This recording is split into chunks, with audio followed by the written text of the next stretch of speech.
Neke filmske dokumente u ovoj epizodi snimili su 1943. a neke 1944. nacistički kamermani i prikazivani su u okviru njihovih žurnala u porobljenim zemljama Europe. Oni sadrže operacije Njemaca, Bugara, četnika, muslimanske fašističke milicije i separatista zelenaša na oslobođenim teritorijama Crne Gore, njihovo pustošenje naselja, a naročito takozvane Durmitorske republike, odvođenje naroda u taoce i logore, borbe sa partizanskim jedinicama, privremeno razoružanje i zatvaranje koje su izvršili Njemci, crnogorskih četnika, njihovih vođa i njihovih jurišlija.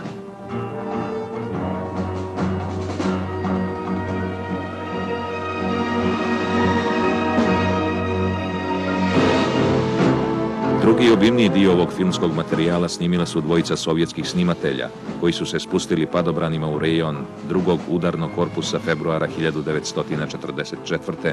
u blizini Kolašina. Oni su kamerom pratili sve važnije borbe crnogorskih jedinica do početka januara 1945. kada je konačno oslobođena čitava Crna Gora. U svemu, ovo je fragment jedne vizualne ratne povjesnice filmski zapisane.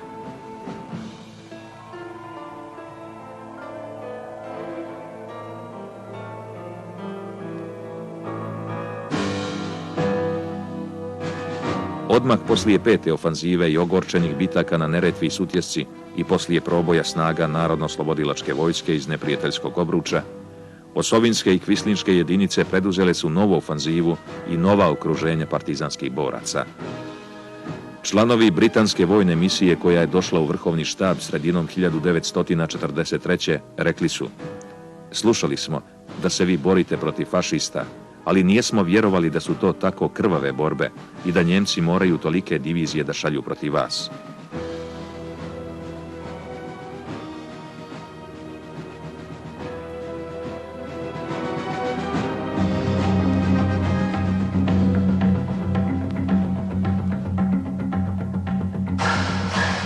Durmitorska operacija je obuhvatala surovo djejstvo, odmazde i zločine njemačkih i izdajničkih trupa, da bi zaustavili prodor narodno-slobodilačkih boraca u Srbiju.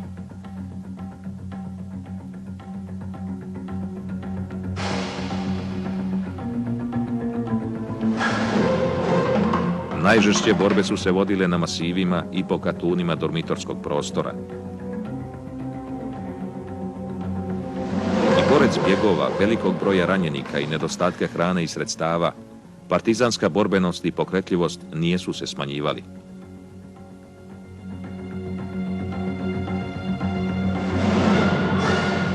Njemci su morali ubaciti u borbu i svježu grupu jedne bugarske divizije.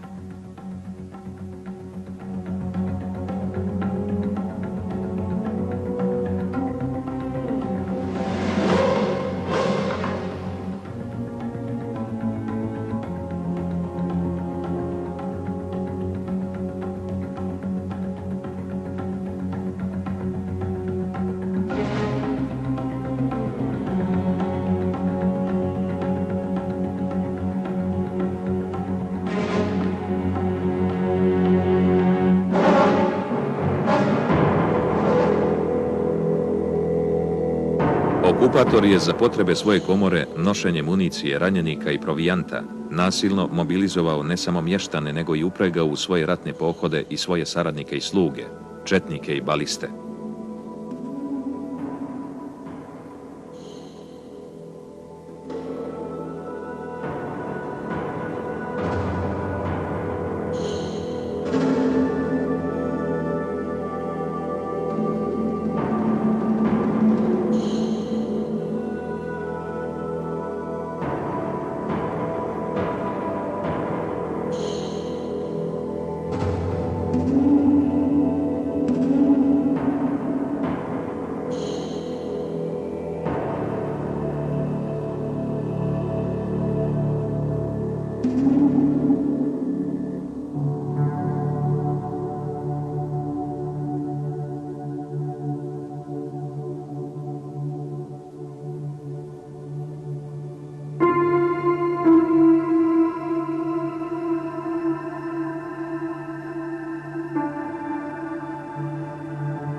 Negdje sredinom 1943. četnike je dočekalo veliko iznenađenje. Da bi spriječili svaki eventualni pokušaj iskrcavanja savezničke antifašističke vojske i obezbijedili svoju pozadinu, Njemci su za svaki slučaj pohapsili u Kolašinu četničke jurišne odrede i njihovog vojvodu Pavla Đurišića, kojeg su zajedno sa drugim četničkim komandantima internirali u Poljsku, ali na kratko. Četnici su opet postali ono što su bili, dio njemačke oružane sile.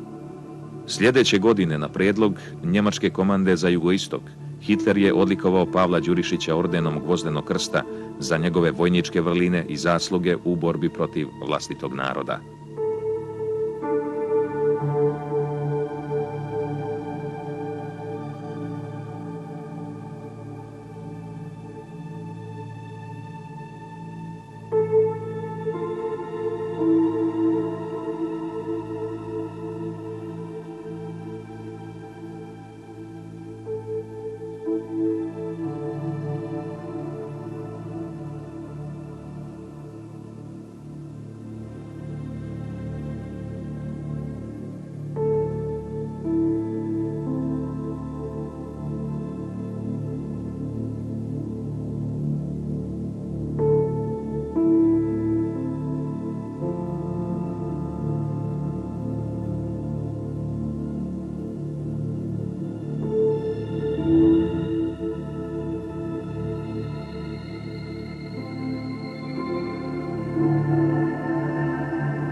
Nakon kapitulacije Italije, dijelovi 3 njemačke divizije su preuzeli vlast u Crnoj Gori. Otvorili su samostalnu feldkomandaturu na Cetinju i formirali kvislinšku vladu.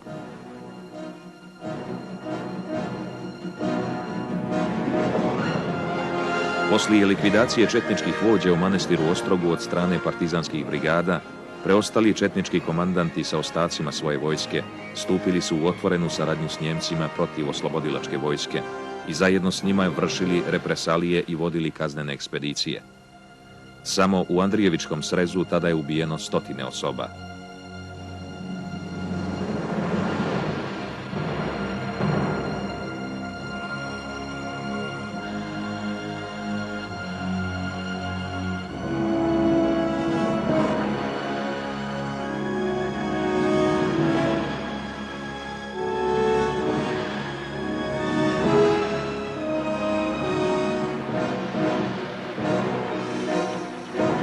U ovom ratu sve okupatorske sile bezdušno su kršile humanitarne principe i konvencije.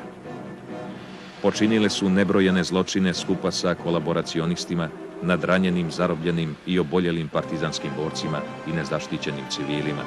Strijeljali su, pljačkali, palili i zlostavljali.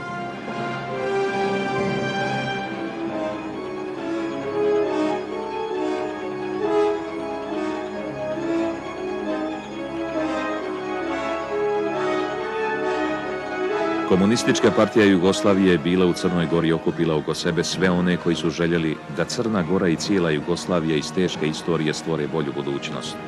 Komunisti sa svojim skojevcima mogli su za vrijeme rata da izvrše svaki zadatak i da svaki nedostatak i poraz pretvore u revolucionarnu vrlinu, uvijek djelujući primjerom i djelom koji se nijesu razilazili od riječi i programa. Malo je stranaka u svijetu kojima se toliko vjerovalo koliko su vjerovali narodi Jugoslavije svojoj komunističkoj partiji. Zbog toga je njena narodno-slobodilačka vojska mogla prisiliti okupatora da na balkanskom ratištu stalno drži preko 20 svojih elitnih divizija.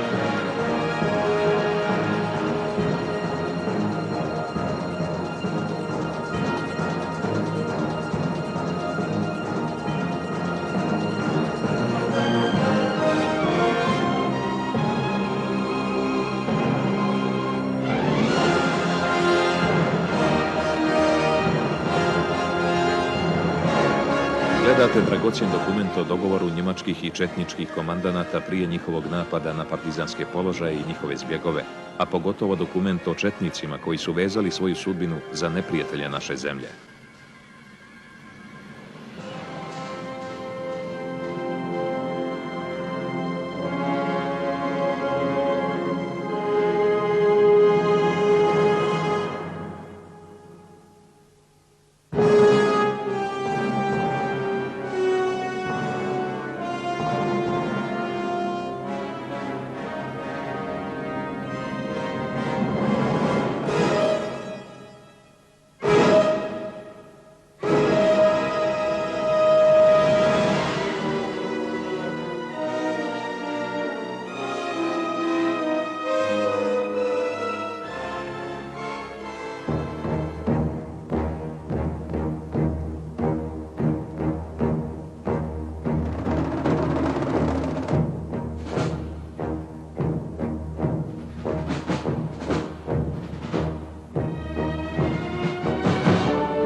Italijanska soldateska je bila potučena na svim bojištima, pa je pred saveznicima položila oružje septembra 1943. godine.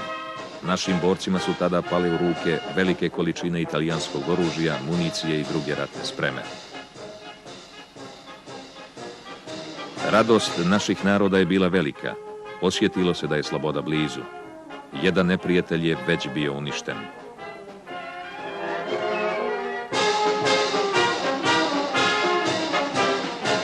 Narodno-slobodilački pokret je doživio polet.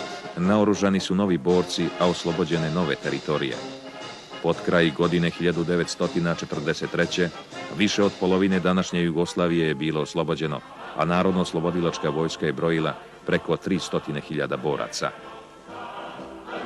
Na poziv rukovodstva Narodno-slobodilačkog pokreta na dan kapitulacije fašističke Italije, na stranu Narodno-slobodilačke vojske prešle su u Crnoj Gori kompletna italijanska divizija Venecija i dijelovi divizije Taurinense.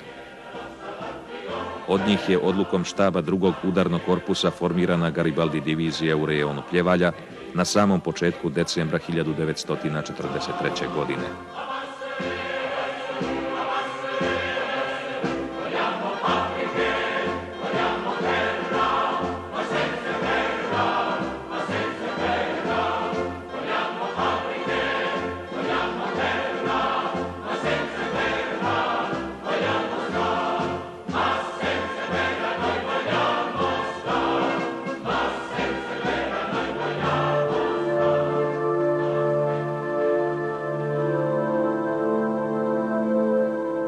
Zbog toga što se aerodrom kod Njegovuđe nije mogao upotrijebiti, hitno je izgrađen pomoćni partizanski aerodrom kod sela Gornjih Brezana.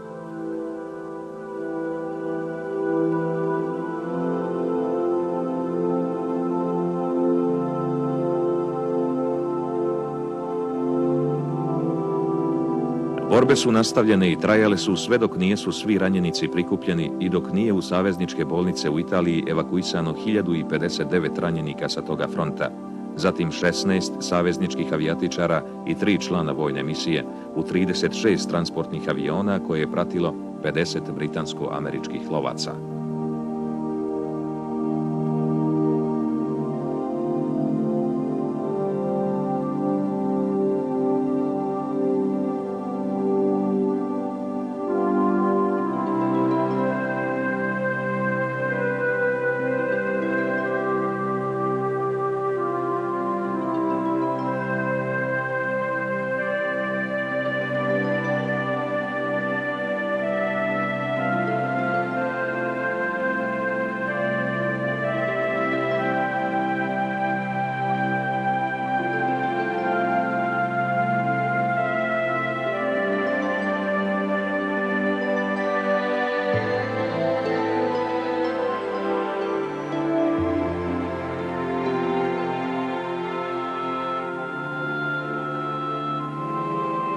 Poslije velikih vojnih i političkih uspjeha 29. novembra 1943. u oslobođenom Jajcu održano je drugo zasjedanje Antifašističkog vijeća narodnog oslobođenja Jugoslavije, u kome su učestvovali narodni predstavnici antifašističke Crne Gore i njene narodno-oslobodilačke vojske. Tu su postavljeni temelji sadašnjoj socijalističkoj federativnoj Republici Jugoslaviji, čija je jedna federalna jedinica današnja Socijalistička Republika Crna Gora.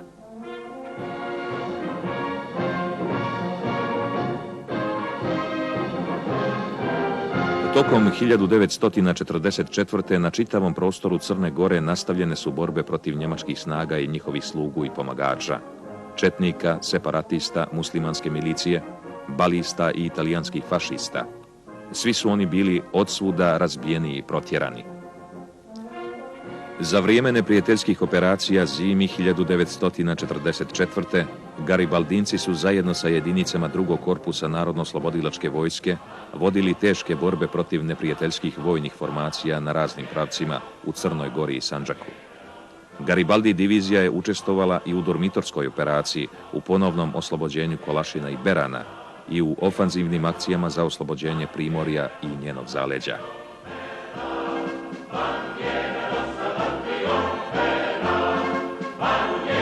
Među borcima ove divizije razvijao se intenzivan politički i kulturno-umjetnički život. Uz svoju vedru antifašističku pjesmu Avanti Popolo, borbeno su uništavali i zarobljavali svoje dojučerašnje saveznike i gospodare, njemačke naciste i svoje zemljake crnokošuljaše.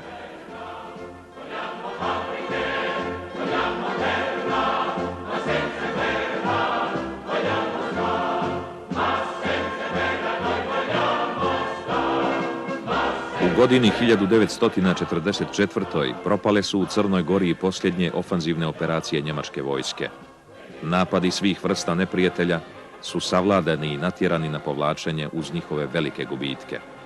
S njemačkim snagama povukle su se i četničke jedinice koje su do završetka rata i uništene. Fašisti i kolaboracionisti pred narodom i borcima plaćali su svoje račune.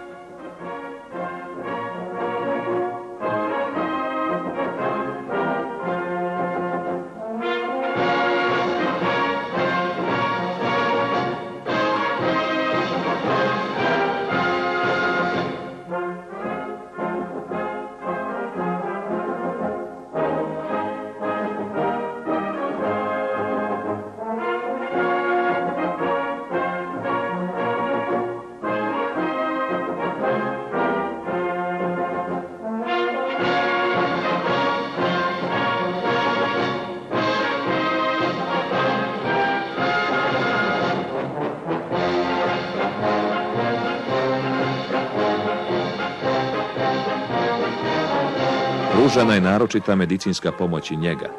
Svakog trena nastojalo se da se poboljša zdravlje stanovništva, koje je teško bilo narušeno, uprkos što je partizanske zdravstvene objekte neprijatelj rušio, a njihovo medicinsko osoblje ubijao.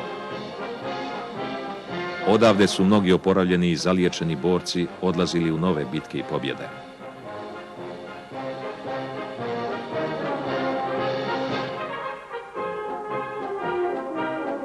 Partizanske jedinice su pobjedonosno ulazile u oslobođene gradove i krajeve Crne Gore.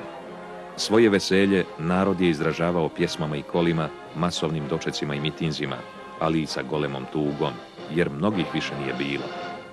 Izgubili su živote na bojištima i stratištima. Samo članova partije palo je ili strijeljano blizu 5000. Kroz borbu protiv okupatora rješavana su istovremeno i osnovna pitanja revolucije i formiranje nove narodne vlasti, jer se stara vlast tokom rata bila stavila u službu okupatora.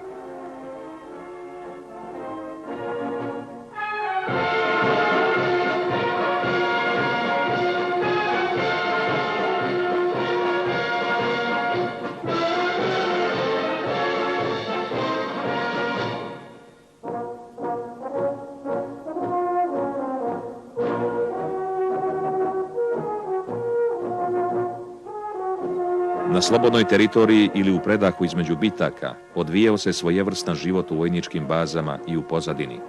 Oživljavale su se kulturno-umjetničke djelatnosti, osnivane škole i razni tečajevi, otvarane radionice. Nastavilo se sa izlaženjem listova i biltena, pokretali novi. Podizao se opšti narodni, politički i kulturni nivo.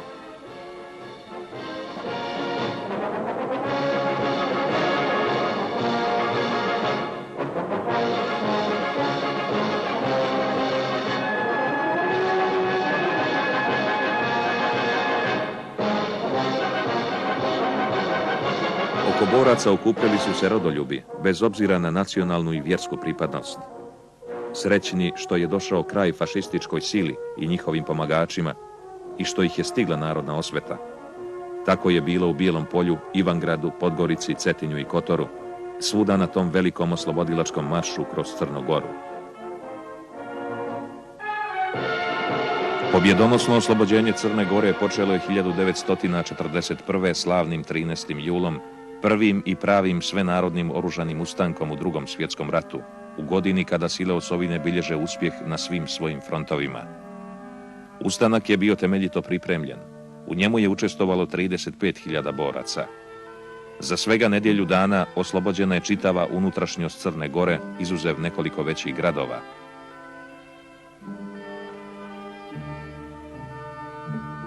Iz borbenog stroja izbačeno je oko 5.000 neprijateljskih vojnika i zarobljen golemi ratni materijal. Italijanski okupator je angažovao protiv ustanika oko 150.000 svojih vojnika, kao i četničke i separatističke jedinice. U svemu odnos snaga bio je 35:1 u korist okupatora i njegovih slugu.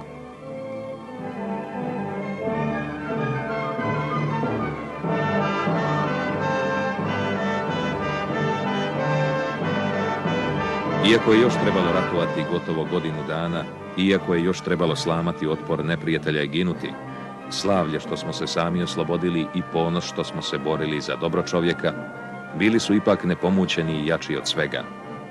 I svjesni smo bili da je još jedan osvajač u dugoj istoriji crnogorskog naroda poražen i da nestaje sa ovog tla, kao što su zauvijek nestali vizantijski, mletački, turski i austro-ugarski porobljivači. Ko se nije nalazio u ovim borbenim redovima sa oružjem u ruci, bio je negdje na nekom drugom području u zemlji i u nekom okršaju. U to vrijeme u jedinicama Narodno-oslobodilačke vojske bilo je oko 40.000 boraca sa teritorije današnje Crne Gore.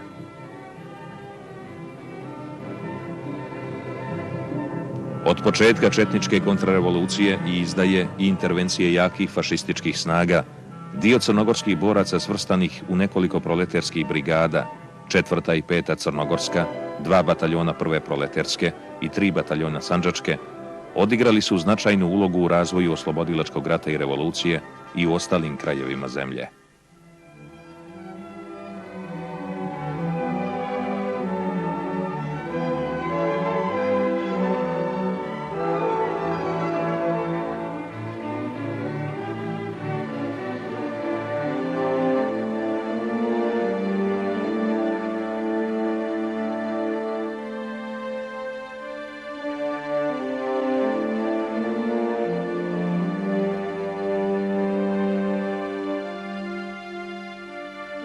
Grad Podgorica, iz koje je nikao Titograd, sadašnja crnogorska prijestolnica, Bila je preko 60 puta bombardovana i sravnjena sa zemljom.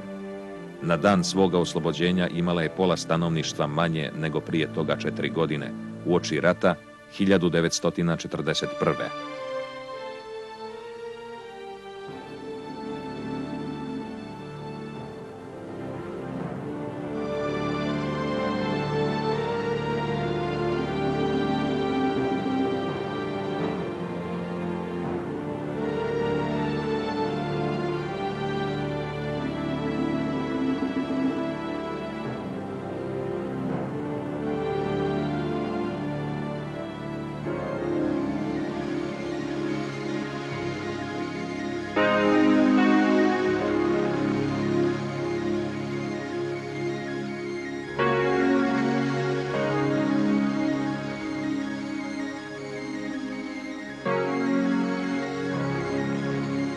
Poslije 4 godine ratovanja i velikih žrtava, ovdje je bila izvojevana sloboda i bratstvo, nacionalna i socijalna ravnopravnost, glavni cilj našeg rata i revolucije.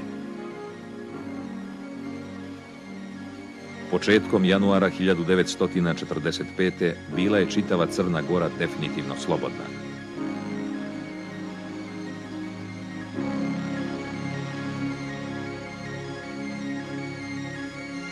Na dan pobjede 9. maja 1945. znalo se da je svaki 10. stanovnik Crne Gore izgubio život u ovom velikom ratu i velikom obračunu. Nema porodice u Crnoj Gori koju taj rat nije teško koštao.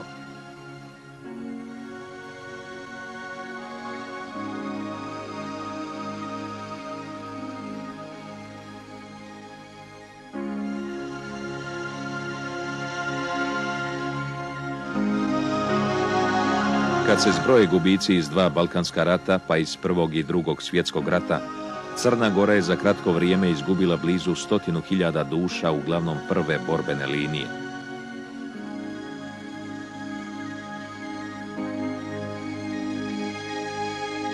Pitanje je kad će normalno obnoviti svoje biološko stablo i namiriti izgub u ljudstvu.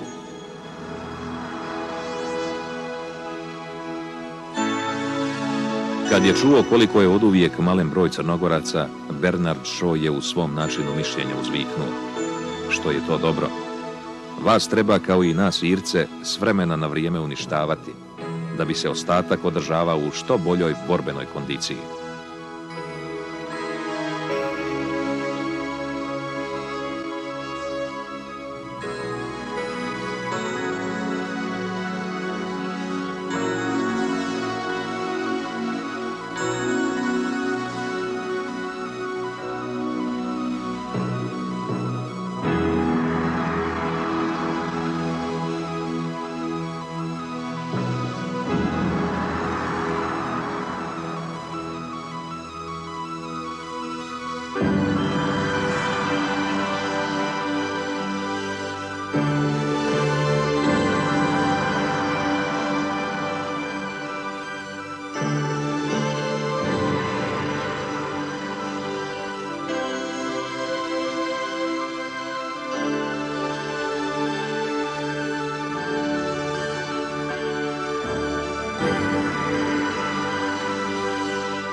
Ovo